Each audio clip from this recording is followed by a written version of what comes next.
और व्यवहारिक रूप से ये संभव नहीं हो पाता कि सभी की बात सभी को मौका दिया जा सके। तो जिस धैर्य के साथ वो अपना समय देते हैं, इसके लिए मैं उनको बहुत बहुत नमन, बहुत बहुत वंदन करता हूँ। आज मुझे आमंत्रित किया गया, एक बार फिर से मुझे इस योग्य समझा गया कि मैं इस मंच पर आऊं और मैं अपनी दो बातें रखूं। तो सर्वप्रथम मंच पर मौजूद सभी पार्टिसिपेंट्स को मैं छठ पर्व की शुभकामनाएं देता हूं। बहुत बहुत शुभकामनाएं। ये पर्व जो कि कल सुबह की अर्घ्य के साथ कंप्लीट होगा, तो इसके लिए मैं आप लोगों की शुभकामनाएं देता हूं। और इस बात के लिए भी कि सिस्टम के नोटिफिकेशन में ये कहा गया कि कल से पीवीसी मेटा का विड्रॉल शुरू होगा। कितना शुभ दिन है। तो छठ की शुभकामनाएं। थोड़ा सा 2 लाइन मैं छठ पे बोलूँगा अपने सिस्टम से जोड़कर, क्योंकि ये इस पर्व में सूर्य की पूजा होती है और सूर्य के पुत्र जो कर्ण थे वो बहुत दानवीर थे। इतने बड़े दानवीर थे कि भगवान श्री कृष्ण भी बोलते थे कि इनको इतिहास याद रखेगा। बहुत सारे लोग इनके दान के बारे में जानते थे। और मैं इसको अपने सिस्टम से कुछ इस कदर जोड़ता हूँ कि हम यहाँ जब 2250 देते हैं पर्लवाइन इंटरनेशनल में, तो मेरा ये मानना है कि हम 16 लोगों में दान करते हैं अपने पैसे।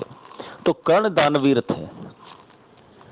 जरा सोचिए कि अर्जुन का तीर कर्ण को लगा है, वो मरणासन्न हो रहे हैं, अंतिम वक्त है, और वहां पे कर्ण की प्रशंसा श्री कृष्ण कर रहे होते हैं। तो अर्जुन पूछते हैं कि ऐसी क्या बात है, क्या खासियत है कि जिसके लिए आप इतनी प्रशंसा कर रहे हैं? दानवीर तो बहुत हुए।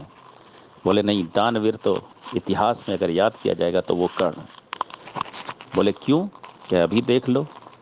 और भगवान श्री कृष्ण एक ब्राह्मण का रूप धारण कर कर्ण के पास जाते हैं।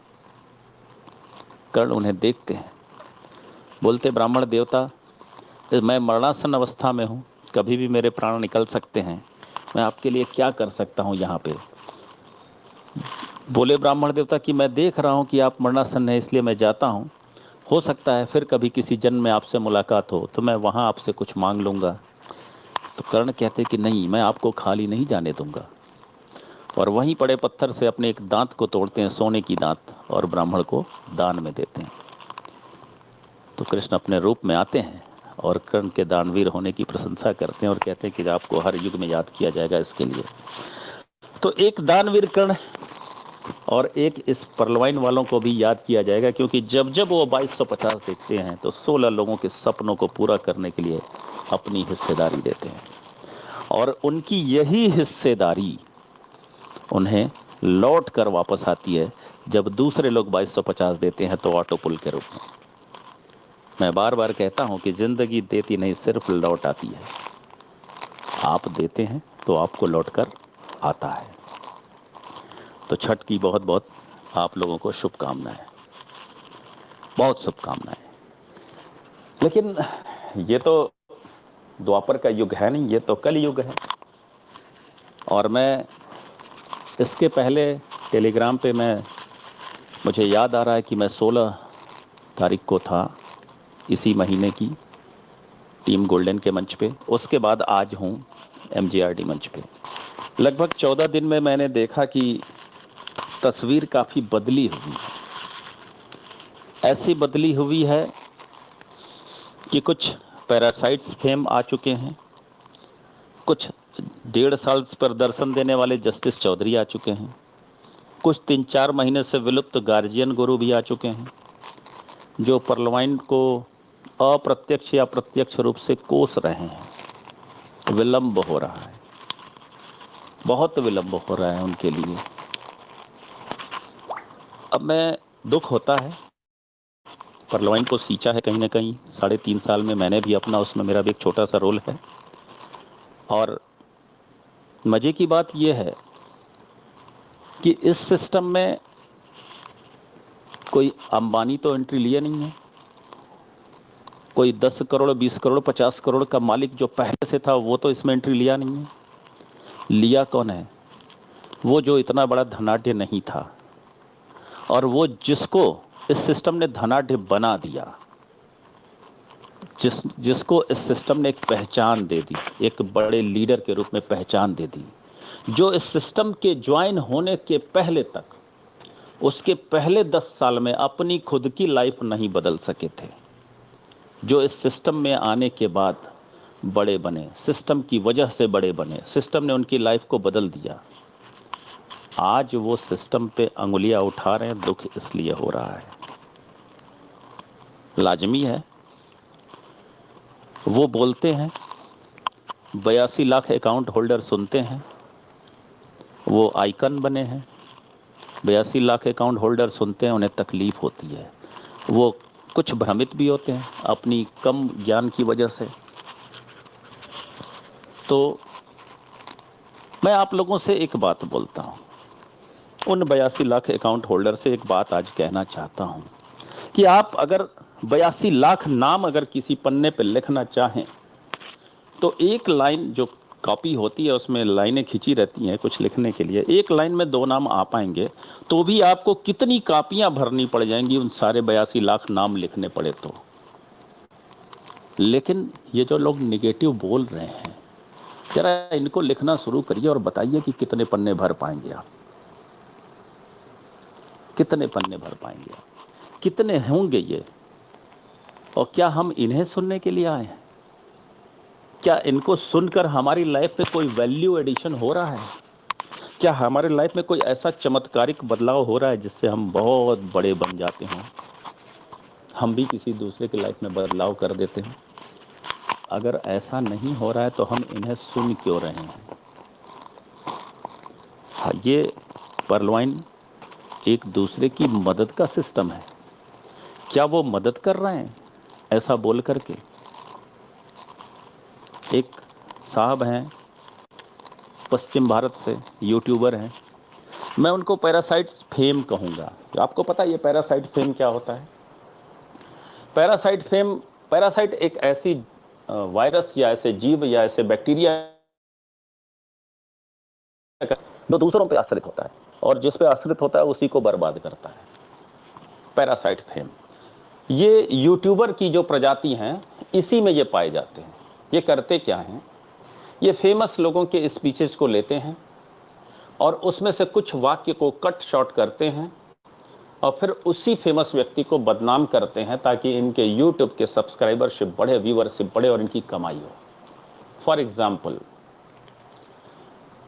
एक व्यक्ति ने कहा कि महिलाएं सिर्फ पीटने के लिए ही होती हैं, ऐसा सामंतवादी सोच के लोगों ने कहा है। कौन कह रहा है यह बात? कोई एक इंसान जो फेमस है, सेलिब्रिटी है, वो कह रहा है कि महिलाएं सिर्फ पीटने के लिए ही होती हैं, ऐसा सामंतवादी सोच के लोगों ने कहा है। वो कट शॉर्ट करते हैं, ऐसा सामंतवादी सोच के लोगों ने कहा है, इसको हटा देते हैं और महिलाएं सिर्फ पीटने के लिए ही होती हैं, ये उस व्यक्ति के मुख से फैला देते हैं। जो सुनता है बोलता है कहाँ मिलेगा ये बंदा जिसने बोला है महिलाएं पीटने के लिए होती हैं, मिल जाए तो मैं इसको बताऊं जरा। ये होते हैं पैरासाइट फेम। इतना वायरल होता है इनके वीडियो कि ये धनाढ्य होने लगते हैं। तो वो जो पश्चिम भारत के यूट्यूबर हैं, पहली बार जब उन्होंने ऐसा बोला तो परलवाइन के खिलाफ निगेटिव बोला, जबकि मैं उनको बहुत अच्छा ज्ञानी भी समझता हूं, आज भी समझता हूं, क्योंकि वो हर सवालों का जवाब भी अच्छे से दे लेते हैं।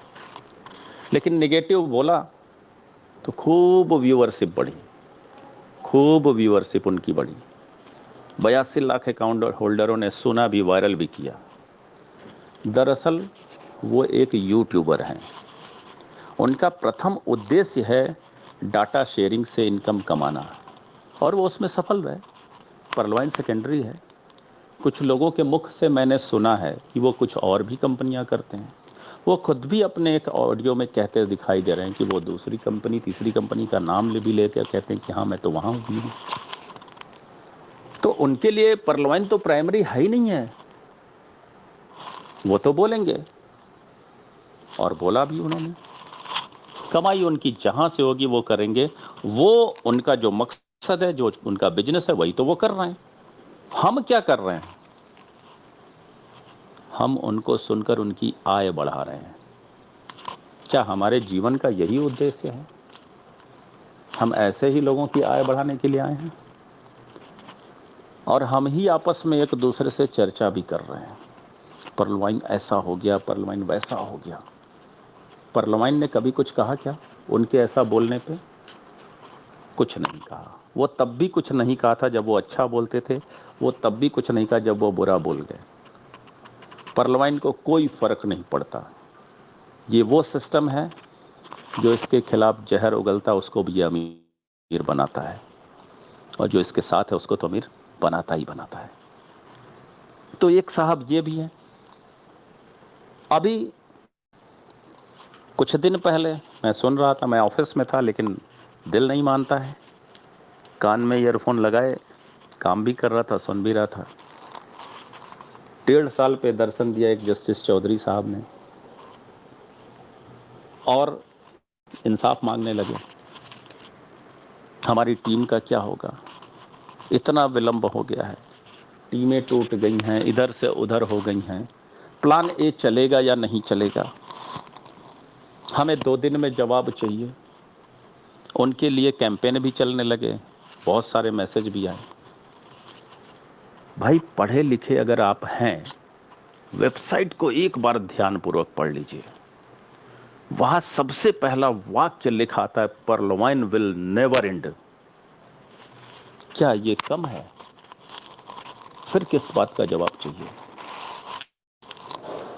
सिस्टम के नोटिफिकेशन में 15 जून 2022 को आया कि 30 जून 2022 से अब नई ज्वाइनिंग नहीं होगी, हमारी कम्युनिटी कंप्लीट हो चुकी है।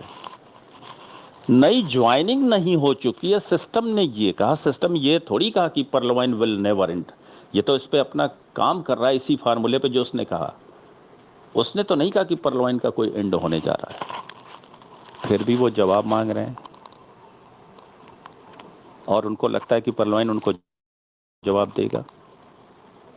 पहली बार जब उन्होंने पर्लवाइन में रजिस्ट्रेशन लिया था, उसके पिछले 10 साल की जिंदगी में उन्होंने अपनी लाइफ बदल ली थी, और इस सिस्टम में आने के बाद जब उनकी लाइफ बदल गई तो 1.5 साल से अंतर ध्यान थे, कहां थे और कर क्या रहे थे? हम तो 3.5 साल से फील्ड में हैं, ग्राउंड लेवल पे जाके काम कर रहे हैं, आज भी काम कर रहे हैं, आए दिन आप हमें सुन भी लेते होंगे। कहां थे ये? किस टीम के लिए काम कर रहे थे? दर्द उनको ज्यादा है जिन्होंने सिर्फ डीपी और सेल बाई का धंधा बना लिया था, जो बंद हो गया है। अमूमन मैं इस तरह के बात बोलता नहीं हूं, लेकिन आज बोलना पड़ रहा है क्योंकि अंदर से कहीं दुख होता है। वो महान हैं, बड़े हैं, मैं उनके बाद आया हूं, मुझे पता है कि मैं उनके बाद आया हूं, लेकिन वो जो कर रहे हैं उस पर बोलना पड़ रहा है। क्योंकि मेरा जो जीवन बदला है, पर्लवाइन मेरे लिए भी माध्यम बना है, लेकिन मेरा जो जीवन बदला है मेरे अपनी मेहनत से बदला, उनकी मेहनत से नहीं बदला है। मेरे अपनी टीम की वजह से मेरा बदला है। मेरे बहुत सारे टीम के मेंबर अभी हैं, उनकी वजह से मेरा लाइफ में बदलाव आया है, उनकी भी लाइफ में बदलाव आया है। वो आज हिसाब मांग रहे हैं। 2 दिन 28 तारीख तक हमें जवाब नहीं मिला तो हम अपनी टीम को दूसरी कंपनी के लिए बोल देंगे। आज 30 तारीख है, शायद उन्होंने दूसरी कंपनी ज्वाइन भी कर ली होगी, दूसरी कंपनी कर भी रहे होंगे। पीछे की बात क्या है, जितना मैंने विचार किया है मैं अवश्य बोलूंगा। लेकिन 1.5 साल आप कहां थे, मैं उनसे पूछना चाहता हूं। अगर पर्लवाइन ये गलत कर रहा है तो 12 दिसंबर 2021 को कहां थे? 4 के मैट्रिक्स में ऑटो पुल आते हैं यहां पे, और 12 दिसंबर 2021 को उनका भी पर्ल का तीसरा लेवल आया था, जिन्होंने अप्रैल 2019 में ज्वाइन किया, और उनका भी आया था जिन्होंने दिसंबर 2019 को ज्वाइन किया, पर्ल ऑटो पुल का तीसरा लेवल। क्या यह सही था? क्या यह सही था? तो साहब उस समय आप कहां थे? उस समय आपने आवाज क्यों नहीं बुलंद की? यह तो गलत हो रहा है। जो अप्रैल में आया, इतना इंतजार किया, उसको भी उसी समय ऑटो पुल आ रहे हैं। जो उसके 8 महीने बाद आ रहा है उसको भी उसी समय ऑटो पुल आ रहा है, एक ही दिन। क्या ये सही था? तब आपने आवाज नहीं उठाई क्योंकि आपकी झोली भर रही थी। और आज आप आवाज उठा रहे हैं। उस समय आपका आवाज न उठाना, आज आपका आवाज उठाना, ये आपके दो चेहरे सामने लाता है कि जब हमारे मन की हो तो ठीक है, मन की ना हो तो। और जिसने आपकी लाइफ बदल दी, अब उसको आप चलाने की कोशिश कर रहे हैं अपने हिसाब से। अपने आप को अपग्रेड करिए। नोकिया ने अपग्रेड नहीं किया, कहाँ बचा है? HMT ने अपग्रेड नहीं किया, कहाँ बचा है? हर इंसान को अपग्रेड करना ही पड़ेगा। आज का जो दौर है, ये अपग्रेड करने का दौर है खुद को। बहुत सारे लोग हैं जिनको नहीं आता था क्रिप्टो करेंसी, नहीं जानते थे ट्रस्ट वॉलेट की 12 सीट को कैसे संभालना है, नहीं जानते थे कि क्या होता है, कैसे इसका दाम बढ़ता है, कैसे इसका दाम घटता है। बहुत सारे मंच शुरू हो गए थे, हर जगह सिखाना शुरू हो गया था। ये मंचों की पॉजिटिविटी थी। छोटे छोटे लीडर जिनको जो आता था, जो 8 लाख 9 लाख खर्च करके लोग सीखते थे, उसको उन्होंने सिखाना शुरू कर दिया था फ्री ऑफ कॉस्ट। आप भी सीख गए होते, आप भी साथ में चले होते, आप विरोध की धारा में बह गए। आप अपने आप को अपग्रेड नहीं करेंगे तो किसी भी कंपनी में चले जाइए, आप पीछे छूट जाएंगे। दुनिया जिस गति से आगे जा रही है, आपको सीखना पड़ेगा। आपने 9 सितंबर को भी झंडा बुलंद किया था जूम मीटिंग करके, मैं भी उस मीटिंग में था, लेकिन आप अपने मन की आवाज़ चाहते थे जो मैं नहीं बोल रहा था, तो आपने दोबारा बोलने का मौका नहीं दिया मुझे। मैं भी ज़्यादा टिका नहीं, क्योंकि दिन में मीटिंग हो रही थी और मेरे पास दिन में वक्त होता नहीं है।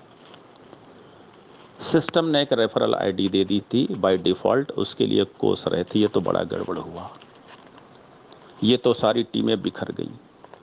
अभी दूसरी कंपनी करेंगे तो क्या जीरो से नहीं स्टार्ट करेंगे आप?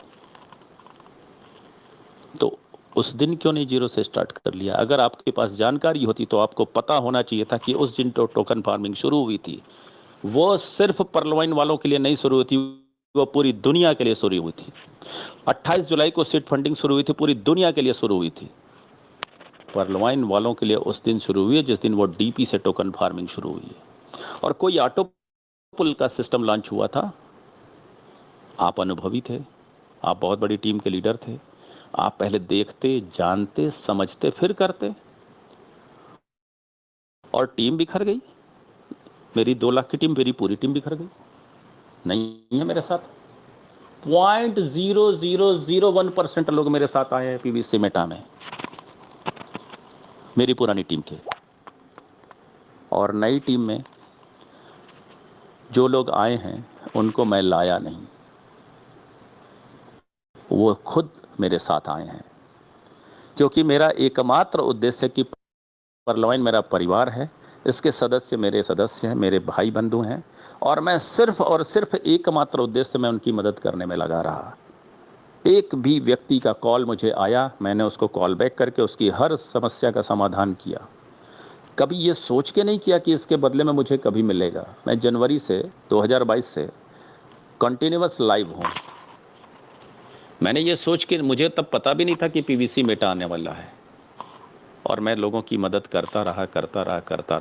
जो लोग मदद पाए हैं हमसे, जिनको रिस्पांस मिला, हो सकता है कुछ लोग इस मंच पे हों भी। पूरे भारत में कोई एक व्यक्ति ऐसा नहीं कह सकता कि उसने मुझे कॉल किया हो और मेरा उसको कॉल बैक ना आया हो या उससे बात ना हुई हो।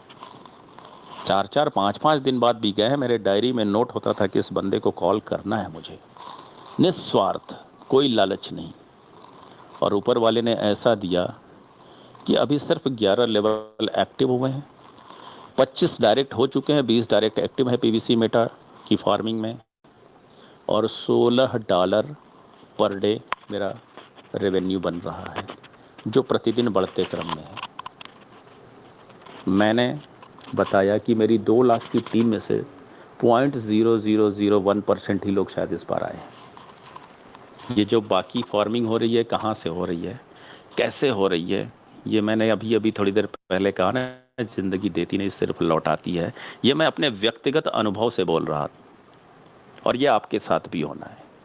आप 4 महीने की गैप में आप राजनीति कर रहे हैं। सर, आपको खुद पर इन्वेस्ट करना चाहिए, आपको खुद पर खर्च करना चाहिए, आपको अपना इंफॉर्मेशन लेना चाहिए, नॉलेज लेना चाहिए। मैं कहता हूं अगर आप खुद पे खर्च करते तो लोग आपको गूगल पे सर्च करते, और जिसने खुद पे खर्च किया है लोगों ने गूगल में उसको सर्च किया है। करिए, पहलवान ने मौका दिया है, लेकिन आप नहीं कर रहे हैं। करना चाहिए। 2-3 दिन पहले एक और गार्जियन गुरु भी आ गया, और वो अचानक से जून से पहले ही थोड़ा अंतर ध्यान हो गए थे, विलुप्त हो गए थे। अमूमन मैं किसी पे तंज कसता नहीं, गार्जियन है, अभिभावक स्वरूप है, लेकिन कोई मेरे आराध्य बिजनेस को तंज कसेगा तो हमें अच्छा नहीं लगेगा, नहीं लगेगा। इस परलवाइन को लोगों ने अपने पूजा घरों में रखकर पूजा किया है। कभी सोचा होता कि उसकी भावनाएं कैसी रही होंगी जब वो पूजा करता होगा। और अभी इस धनतेरस, इस दीपावली पे भी ऐसे फोटो और वीडियो वायरल हुए हैं जिसमें लोग पूजा कर रहे हैं, और आप परलवाइन पे आपने थोड़ा मुलायमियत से अपनी बात कही, लेकिन कहीं ना कहीं अंगुली ही उठाने के लिए किया। और आप तो परलवाइन के अनाउंसमेंट, पीवीसी मेटा के अनाउंसमेंट के पहले ही विलुप्त हो गए। क्यों?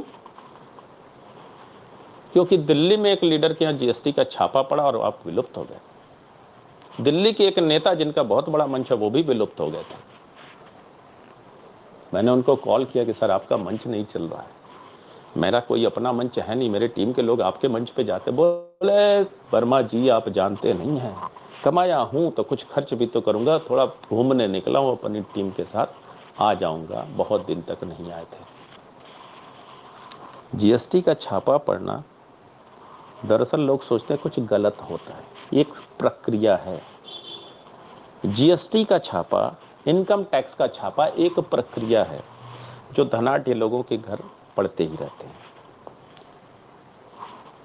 सरकार को अपना इनकम टैक्स चाहिए, अपना हिस्सा चाहिए, टैक्स चाहिए, और जब उसको उसके डेडलाइन पे नहीं मिलता है तो वो आपके घर आती है, वो देखती है और पेनाल्टी लगाती है, और उसके बाद अपना टैक्स लेती है, चली जाती है, आपका धंधा फिर से चलने लगता है। एक प्रक्रिया है। और वो धनाढ्य जिसके एक दिन की कमाई उसके पेनाल्टी से ज्यादा होती है वो तो कतई नहीं जाता है जीएसटी ऑफिस में। एक दिन की कमाई जीएसटी के पेनाल्टी से ज्यादा होती है, वो नहीं जाता। बोला कौन जाएगा? अपना मैं समय बर्बाद करूंगा, एक दिन की कमाई नुकसान करूंगा, इससे अच्छा वही आए मेरे पास, आए, ऑडिट भी करेंगे, ऑडिट की रिपोर्ट भी मुझे दे देंगे कि देखो भाई ये आपने गड़बड़ किया, यहां पे आपने जो गड़बड़ किया है, और आपको वो पूरी रिपोर्ट देंगे, इतना का जीएसटी मेरा बकाया आप दे दीजिए। वो आते हैं, ये सब सामान दे देते हैं, वो इनको क्लियर देते हैं, वो जाते हैं अपना काम। इस काम से कुछ लोग इतना डर गए कि कोई बहुत बड़ा अपराध हो गया, और लोगों ने अपनी दुकान धंधे बंद कर दिए, और ये अपने गार्जियन गुरु भी विलुप्त हो गए थे। इस बार जो उनका वीडियो वायरल हो रहा है, जो अपना पैरासाइट फेम है, उन्होंने भी अपने चैनल पे इनके वीडियो को डाल दिया था। मैं इनसे पूछना चाहता हूं कि आपका वीडियो आने से पहले जब आप दिल्ली में गए और दिल्ली के पार्लियामेंट के लीडरों को बुलाया और दूसरे सिस्टम का प्लान दे रहे थे, तब इसके बारे में भी लोगों को बता दिया होता। पत्रकार हूं, सबकी खबर रखता हूं, भाषा विनम्र है, लेकिन गलत का विरोध न मैं न करूंगा तो फिर कौन करेगा? आप पूरी कम्युनिटी को बदनाम करने पे लगे हैं, पूरी कम्युनिटी को निगेटिव करने पे लगे हैं। गलत बात।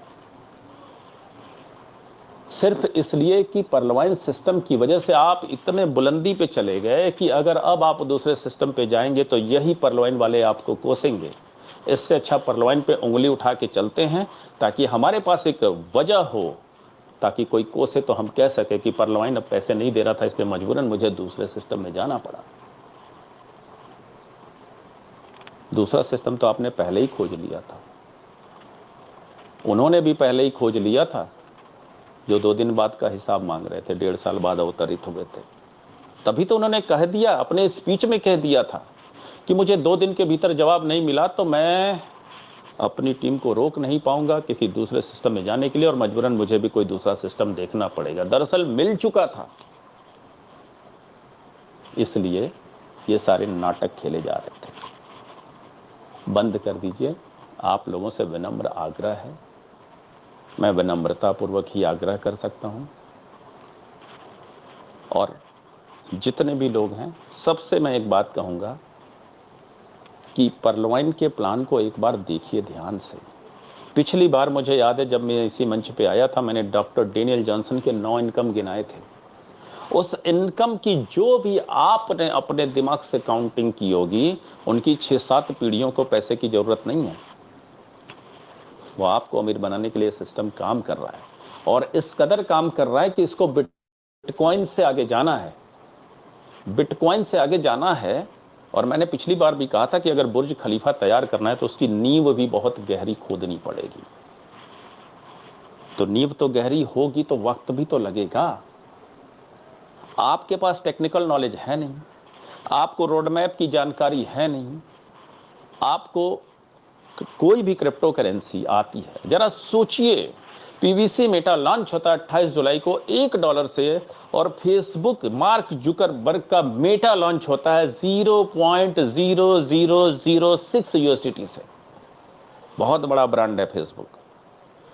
आपके पीवीसी मेटा के सामने अब मेटा का भी चैलेंज है, उसे उसको भी पार करना है। और उसने लॉन्चिंग 80 रुपए, $1 1 BUSD के बराबर से की है, और आज 6 BUSD जा चुका है। उसको अगर सीएमसी में जाना है तो इसी रेट से जाना है, इससे डाउन करके नहीं जाना है। उसको कॉइन मार्केट कैप के अलावा किसी भी एक्सचेंज पे जाना है तो इसी रेट से ऊपर जाना है, इससे नीचे नहीं जाना है। कुछ तो फॉर्मेलिटी करनी पड़ती होगी ना। जब टेक्निकल नॉलेज लेंगे तो इसके पीछे पीछे कितनी फॉर्मेलिटीज करनी पड़ती है आपको पता चल जाएगा। ये कोई बच्चों का खेल नहीं है जो आप चाहते हैं कि 5 महीने में हो जाए। रूट मैप आपने लग रहा है अभी भी ध्यान से नहीं देखा है।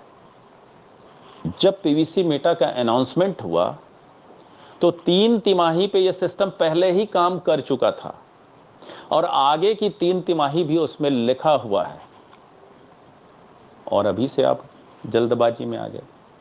आपने तो उस किसान जितना धैर्य नहीं रखा जो आम का पेड़ लगाता है अपने घर पे, अपने खेत में। एक बीज लगाते समय वो 5 साल धैर्य रखता है। 5 साल आपसे कम शिक्षित होता है, आप सबसे कम शिक्षित होता है, 5 साल धैर्य रखता है, सजोता है, सींचता है, आंधी से, तूफान से, जानवर से, बारिश से, न जाने किससे उसकी रक्षा करता है, उसको खाद देता है, पानी देता है, संभालता है, सींचता है। और 5 साल जब वो उस पेड़ पे अपना टाइम भी इन्वेस्ट करता है, मनी भी इन्वेस्ट करता है, तब जाके 3 पीढ़ियां बैठ के खाती हैं उस फल को, तब जाके वो बहुत बड़ा रिजल्ट देता है। तो इतनी जल्दबाजी क्यों है, मेरी समझ से परे है। इस सिस्टम में आपका जूनियर होने के बावजूद हमें आप पे उंगली उठानी पड़ रही है, इसका मुझे अफसोस है और मैं क्षमा भी चाहूँगा, लेकिन ऐसा नहीं करना चाहिए जिससे पूरी कम्युनिटी निगेटिव हो जाए। उनको तो ये भी नहीं पता, वो तो 20,000 22,000 का ही आंकड़ा देख रहे हैं कि पीवीसी मेटा में शायद इतने ही लोग होल्डर हैं जो वहाँ दिख रहा है बीएससी स्कैन पे। उसी बीएससी स्कैन पे ये भी तो दिख रहा है कि 50 BUSD से 90,000 बार से ज़्यादा टाइम सीड फंडिंग की जा चुकी है। आप उसको क्यों नहीं देखते? 90,000 से ज़्यादा बार 50 BUSD से सीड फंडिंग की जा चुकी है।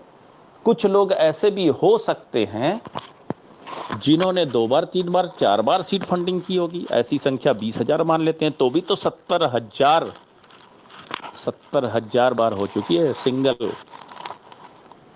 जिसने विड्रॉल लिया वो होल्डर्स के रूप में दिख रहा है, जिसने नहीं लिया अभी उसका pvcmeta.io पे पड़े हैं। तो खुद को अपडेट करिए। खुद को अपडेट करिए। हो सकता है पर्लवाइन का जो चश्मा है देखने का, जो नजरिया है, वो भिन्न है। उसने पहले भी आपसे कभी कुछ नहीं कहा कि हम ये करने जा रहे हैं, और आज भी नहीं कर रहा है, भविष्य में भी नहीं कहेगा। उसको जो करना है वो कहता है, वो करके दिखाता है, कहता नहीं है, वो करके दिखा रहा है। और जो भी चीज उसकी प्लानिंग में होती है, बाद में उसे ऐसा लगता है कि ये चीज हमारे लिए नुकसानदेह भी हो सकती है, तो वो उसको वापस भी ले लेता है। उसने रॉयल्टी का अनाउंसमेंट किया था, ट्रायल के रूप में फॉर्च्यून वॉलेट दिया, लेकिन उसके ऊपर एक लाइबिलिटी क्रिएट हो रही थी जो फ्यूचर में दिक्कत कर सकती थी। उसने अपने फैसले को वापस ले लिया, फॉर्च्यून वॉलेट को भी वापस ले लिया। तो बेहतरी के लिए लिया, और आप कहते हैं कि वो अपने फैसले पलट देता है। बिल्कुल पलट देगा। जिसमें बेहतरी न हो ऐसे फैसले पलट दिया जाना ही चाहिए। अच्छी बातों को नकारात्मक तरीके से कहना भी नकारात्मक ही होता है। तो मैं ऐसे लोगों का भी बहुत पक्षधर नहीं हूं जो बात तो अच्छी करते हैं, तरीका नकारात्मक होता है। मैं इसका पक्षधर नहीं हूं, ना ऐसे लोगों के साथ मैं मंच साझा करता हूं। मैंने सिर्फ एक बात कही, उसको ध्यान रखिएगा। 30 जून के बाद से पर्लवाइन में एक लंबा पॉज चल रहा है, और पर्लवाइन एक तरह से मल्टी लेवल मार्केटिंग के ट्रेडिशनल पार्ट से उठ करके हाईटेक पार्ट में चला आया है। तो खुद को हाईटेक बनाइए, खुद पे इन्वेस्ट करिए, खुद पे खर्च करिए, और इतना खर्च करिए कि लोग आपको गूगल पे सर्च करें। केवल इस चीज को अपनाइए, यही आपके आगे काम देगा। चाहे आप पर्लवाइन में रहें, चाहे दुनिया के किसी सिस्टम में रहें, यही आपको आगे काम देगा। दूसरा कोई चीज नहीं काम देगा। ये लोग कुछ भी बोल के चले जाते हैं, रायता फैला के चले जाते हैं, समेटना मुझे पड़ता है। लोगों को मेरे से अपेक्षाएं बहुत ज़्यादा है, जबकि मुझे पर्लवाइन ने अधिकृत नहीं किया है। लेकिन लोगों को एक लीडर ऐसा चाहिए जो उनको सही जवाब दे सके। इसके लिए लोगों ने मुझे ही चुन रखा है। अब मैं क्या करूं? मैं समझ गया हूं कि अब मेरी लाइफ पब्लिक लाइफ है, मेरी पर्सनल लाइफ नहीं है, और मुझे पब्लिक के लिए आना पड़ेगा। जब जब आना पड़ेगा तब तब मैं आऊँगा, खुद का नॉलेज बढ़ाऊँगा, खुद का वैल्यू एडिशन करूँगा, और अपने नॉलेज से दूसरे के लिए भी वैल्यू एडिशन करना, यही मेरे लाइफ का उद्देश्य है। पैसा कमाना उद्देश्य मेरा है ही नहीं। पैसा कमाना मेरा उद्देश्य अब नहीं है, कभी था, अब नहीं है। 3 साल पहले जब पर्लवाइन को ज्वाइन किया था तब था, क्योंकि मुझे पता है कि पैसा कमाने से पैसा नहीं आता है, दूसरों की लाइफ बदलने से पैसा आता है। आप वो काम करें जिसके करने के आपको कुछ भी ना मिलते हो, कोई पैसा ना मिलते हो, फिर भी उस काम को करने में अगर आपको खुशी मिलती हो तो उस काम को अवश्य करें। लाइफ बदल देगी आपकी। आपको हो सकता है कि आज के युग में यह बात बेवकूफ़ी भरा लग सकता है, लेकिन कभी अपनी माता को देखिएगा, कभी अपने घर में अपनी भाभी जी को, अपनी पत्नी को देखिएगा। आपको ऑफिस में सप्ताह में 1 दिन छुट्टी अवश्य चाहिए। ये साल में 52 सप्ताह होते हैं, किसी भी दिन छुट्टी नहीं लेते हैं अपने किचन से। किसी भी दिन त्योहार पड़ जाए, पर्व पड़ जाए तो व्यस्तता और बढ़ जाती है। निस्वार्थ आपके लिए काम करते हैं, निस्वार्थ। एक दिन अपनी ड्यूटी को एक्सचेंज करके देख लीजिएगा, 1 सप्ताह के लिए, 15 दिन के लिए, जो सुटेबल हो, और बिना छुट्टी लिए आप किचन में काम करिए और उनको कह दीजिए कि वो आपका रोल निभाएं। समझ में आ जाएगा कि उनका काम दरअसल कितना बड़ा होता है। और देखिए, इसीलिए कि घर का खाना शरीर में लगता है, माँ की दुआएं लगती हैं, और आप आगे बढ़ते हैं। सर कोई छुट्टी नहीं, कोई तनख्वाह नहीं, खुशी खुशी करते हैं, और रिजल्ट कितना बड़ा होता है, ये ऊपर वाले का सॉफ्टवेयर है। तो जिस दिन आप पैसा कमाना उद्देश्य से हटा देंगे और दूसरे की मदद करना उद्देश्य बना लेंगे, आप इतने बड़े धनाढ्य बन जाएंगे कि आप सोच भी नहीं सकते। पूरी दुनिया में जितने बड़े बड़े धनाढ्य हैं उसमें सबसे बड़ा नाम टाटा फैमिली का आता है। और वो उनको पता है कि जो पैसा मेरी ज़रूरत का इस लाइफ में है, उसके ऊपर का पैसा मेरे लिए वेस्टेज है, ये किसी के काम आए, इसीलिए वो दान करते हैं। और यही बिल गेट्स करते हैं, यही वॉरेन बफेट करते हैं, यही चांगपेंग झाओ भी करने की सोच रखी है, जो बाइनेंस के मालिक हैं। आपको भी करना चाहिए। हम भारतीय हैं और हमारे संस्कार में, हमारे कल्चर में ये दान पुराणों से भी मिल रहा है। जो मैंने दानवीर कर्ण से शुरू ही किया है, आप भी करिए। ऊपर वाले का जो सॉफ्टवेयर है ना, वो देख रहा होता है कि ये इंसान तो मेरा काम कर रहा है, फिर इसका काम कौन करेगा। फिर तब ऊपर वाला आपके लिए काम शुरू करता है, तब फिर आपको अमीर बनने से कोई रोक नहीं सकता। ये वो फॉर्मूला है जिसको आप समझते ही नहीं है। आज का मानव कुछ ज़्यादा प्रैक्टिकल हो गया है, गैजेट्स के बीच में बढ़ रहा है, इसीलिए उसके अंदर से थोड़ा सा जो संवेदनाएं हैं कम हो गई हैं, और इसी वजह से वो अपने संस्कारों से भी दूर हो रहा है, इसी वजह से वो अपने संस्कृति और आस्था से भी दूर हो रहा है। भगवान है मान लीजिए, या नहीं है ये मान लीजिए, दोनों के बीच में मत रहिए। अपनी सहूलियत के हिसाब से भगवान के अस्तित्व को मत मानिए कि हमारा यहाँ फ़ायदा है तो हम भगवान को मान लें, यहाँ फ़ायदा नहीं है तो भगवान क्या सब बकवास है। ऐसा नहीं करिए। किसको धोखा दे रहे हैं? खुद को। हैं तो हैं, नहीं है तो नहीं है। दोनों ही कंडीशन में भगवान आपसे खुश होता है, क्योंकि आप स्ट्रेट फॉरवर्ड है, ट्रांसपेरेंट हैं, पारदर्शी हैं, खुली किताब है। लेकिन बीच में रहेंगे तो भगवान की आंखों से कुछ नहीं छुपा। किसी ने तो बनाया है ना। मैं उनसे पूछता हूं कि किसी ने तो बनाया ना इस धरती को, किसी ने तो बनाया इस सूर्य को, किसी ने तो बनाया इस गैलेक्सी को। वो सोनू शर्मा जी का एक वीडियो मैं देख रहा था, वो बोल रहे थे 7 करोड़ बंदर 7 करोड़ साल तक 7 करोड़ टाइपराइटर पे टिपिर टिपिर टिपिर टिपिर करते रहेंगे तो भी मजरू सुल्तानपुरी का एक गाना नहीं बन पाता है। तो जनाब, बिना किए, बिना कुछ किए तो कुछ भी नहीं बनता। तो कोई तो है जिसने इस दुनिया, इस सृष्टि को बनाया है, और जो बनाया दरअसल वही भगवान है।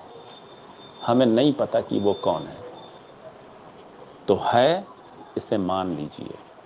और मानते हैं तो वो यही कहता है कि आपका धर्म सिर्फ और सिर्फ मानवता की सेवा करना है। इस दुनिया में हर व्यक्ति का एक धर्म है, हर चीज का एक धर्म है। आग का धर्म है गर्मी देना और जलाना, पानी का धर्म है शीतलता देना, शेर का धर्म है गर्जना दहाड़, कुत्ते का धर्म है भौंकना। क्या शेर को अभी भौंकते हुए आपने देखा है? सृष्टि की सारी चीज अपने धर्म का पालन करती है, एक इंसान को छोड़कर। ये धर्म को तोड़ता है, ये मिमिक्री करता है, ये शेर की भी आवाज निकाल लेता है, ये कुत्ते की भी आवाज निकाल लेता है, ये धर्म को तोड़ता है। इसीलिए द्विज से गुजरना पड़ता है इसे। जब ये पैदा होता है तो पहला द्विज में 2, यानी पहला कौन? माता पिता इसको संस्कार देते हैं और जानकारी देते हैं। फिर गुरु, दूसरा गुरु उसे मिलता है और ये इसे धर्म से बांधता है जब, तो ये सही राह पे चल पड़ता है। और जिनको उचित गुरु नहीं मिलता, उचित अपलाइन नहीं मिलता, उसके लिए सब गड़बड़ हो जाता है। इसलिए पैरासाइट्स फेम, जस्टिस चौधरी और मेरे गार्जियन गुरु, आप लोगों से भी मैं कहना चाहूँगा कि आप एक अच्छा गुरु, एक अच्छा अपलाइन ढूंढ लीजिए जो आपको धर्म से बांध के रखे। आपकी लाइफ बदल जाएगी, आपकी लाइफ बदल जाएगी। क्या आप अपनी टीम के लिए यही एग्जाम्पल बने हैं? बनिए, बिल्कुल बनिए। ऐसा अपलाइन ढूंढिए, ना मिले तो खुद पढ़िए, खुद पढ़िए। शंकर भगवान भोलेनाथ को ही, महाकाल को ही अपना गुरु बना लीजिए, लाइफ बदल जाएगी, पक्का, श्योर। मैं आज कुछ बहुत अलग से स्पीच देने नहीं आया था। मुझे बुलाने से पहले सुभाष खांडल सर ने कहा कि पीवीसी मेटा के बारे में बताएंगे। उसके लिए जितना बेहतरीन सागर सुमन सर बताते हैं उतना बेहतरीन मैं अभी नहीं बता पाऊंगा। बहुत बेहतरीन, बहुत शानदार, क्या कैलकुलेशन निकालते हैं। हालांकि मैंने पिछली बार एक कैलकुलेशन दिया था, लेकिन उनका भी लाजवाब है। आप उनसे अवश्य सुनिएगा। मैं आज केवल इसलिए इस मंच पे आया हूं ताकि ये जो पिछले 14 दिन के भीतर मैंने देखा, जो अभी यहां भी एक इशारे में कहा गया कि बहुत ताबड़तोड़ बैटिंग हो रही है, बैटिंग नहीं हो रही है। ये लोग अपना जुलूस निकाल रहे हैं और इनको खुद ही नहीं पता कि अपना जुलूस निकाल रहे हैं। किसी को इनकी बातें अच्छी नहीं लग रही हैं। अगर ये सही हैं तो एक लाइव वीडियो बनाएं और चले जाएं अशोक वाजपेयी सर के पास लखनऊ में, या अपने यहाँ कचहरी में कहीं कोई वकील होगा, स्टाम्प पेपर ले, अपनी सारी आईडी किसी को सेल आउट कर दे, लाइव वीडियो बना के दे, उसके बाद जाइए जाके पार्लियामेंट को गालियां दीजिए, मंजूर है। ट्रांसपेरेंट बन जाइए, नेगेटिविटी में भी एक भी वीडियो नहीं आने वाला। दरअसल उम्मीद भी इनको पार्लियामेंट से ही है, इसीलिए ऐसा नहीं करेंगे। अरे जब भड़ास निकालनी है दिल की तो खुल के निकालिए, दोहरा लाइफ जी करके क्यों निकालते हैं? खुल के निकालिए, ताकि पार्लियामेंट के डेनियल जॉनसन सर को भी लगे कि यार कोई तो है साला अपने बराबर का लीडर, बराबर का दुश्मन आया है। हाँ, मैं आपको बताऊं बराबर का क्या होता है। राम को रावण मिला था ना, भगवान राम ने लक्ष्मण से कहा था कि मर रहा है रावण, जाओ कुछ सीख लो। तो लक्ष्मण सिर के पास जाके खड़े हुए थे, तो राम ने कहा था नहीं, पैर के पास जाओ, वहां खड़े होकर सीख लो। मारने के बाद राम ने लक्ष्मण से कहा था। और जब राम क्या है ये भी जान लीजिए। जब राम लंका पे चढ़ाई कर रहे थे, रास्ते में समुद्र पड़ा, पत्थर पे राम लिखकर समुद्र में डाले जा रहे थे, तो वो पत्थर तैर रहे थे। लंका की सेना में खलबली मच गई थी कि ये क्या हो रहा है, पत्थर तैरा रहा है, हमारा तो दुश्मन जो आ रहा है बड़ा मायावी है। रावण के लिए समस्या हो गई थी। सेना में भगदड़ जैसी स्थिति, प्रजा में अविश्वास की जैसी स्थिति की, लोग रावण को ही सर्व विद्वान मानते थे। रावण ने कहा कि ये कौन सी बड़ी बात है, ये तो मैं भी कर सकता हूं। अपनी पूरी सेना प्रजा के साथ समुद्र किनारे पहुंचा और उसने भी एक पत्थर पे रावण लिखा और तैरा दिया, पत्थर तैरने लगा। बोला कोई मायावी नहीं। रात में शयन कक्ष में जब पहुंचा तो मंदोदरी ने पूछा कि प्रभु मैं आपको जानती हूं, ये आपने कैसे किया? तो रावण ने कहा कि मैंने उस पर रावण लिखा और उस पत्थर से कहा कि तुझे भगवान राम की कसम तुझे तैरना नहीं पड़ेगा। एक जगह पे वो कमजोर था, इसीलिए वो चुका, इसीलिए वो युद्ध हारा। बाकी सब जगह मजबूत था, हर जगह से मजबूत भी बराबर का था। राम को भी बजाया। जब तक कमजोरियां आपको न पता चले तब तक आप दुश्मन को हरा नहीं सकते। तो पहले कमजोरियां ढूंढिए। पार्लियामेंट सिस्टम में आपको कोई कमजोरी नहीं मिलने वाली। आपकी कमजोरियां उजागर हो रही हैं, आप ध्वस्त हो जाएंगे। पार्लियामेंट सिस्टम में कोई कमजोरी नहीं मिलने वाली, कोई भी कमजोरी। तो पार्लियामेंट नेवर एंड है, नेवर एंड रहेगा, नेवर एंड। Thank you.